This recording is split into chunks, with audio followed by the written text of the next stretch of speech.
ሰው የሚፈተነው መቼ ነው ካላችሁ በመከራ ጊዜ ነው። በጥሩ ጊዜ ክፉና ደጉን መለየት አትችሉም። ሰውን መለየት የምትችሉት መቼ ነው ካላችሁ በችግር ጊዜ ነው።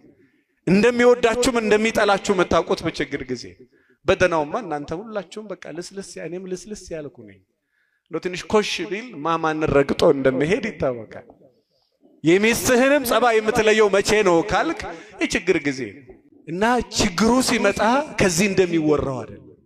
መከራ ሲመጣ በክርስትናውም በሉኝ በንግዳችሁም በሉኝ በህይወታችሁም በሉኝ በስራም በሉኝ እዚህ ቆመን እንደምንፎክረው አይደለም። ቦታው ላይ ስንሆን የሚያስከፍለውን ዋጋ ለመክፈል ብዙዎቹ ዝግጁ አይደሉም። ስጋን ለመከራ አሳልፎ ለመስጠት ብዙዎቹ ዝግጁ አይደሉም። በዛ ደረጃ የጨከኑ አይደለም። ያለ ደሞዝ ለማገልገል ያለ ገንዘብ ለማገልገል ያለ ወንበር ለመቀመጥ ዝግጁ አይደሉም። ለምን? ድፍረቱ የለማ። አቅም ይጠይቃል ወገኖች የመከራ ቀን ሲመጣ እና ደጆቻቸውን ዘጋግተው ቆመው ነበር። በጣም የሚደንቃችሁ በሩን ቢያንኳኳ ሊፈሩ ነው ሊደነግጡ ነው። እግዚአብሔር የልብ አምላክ ነው። እስኪ በሉልኝ እግዚአብሔር የልብ አምላክ ነው።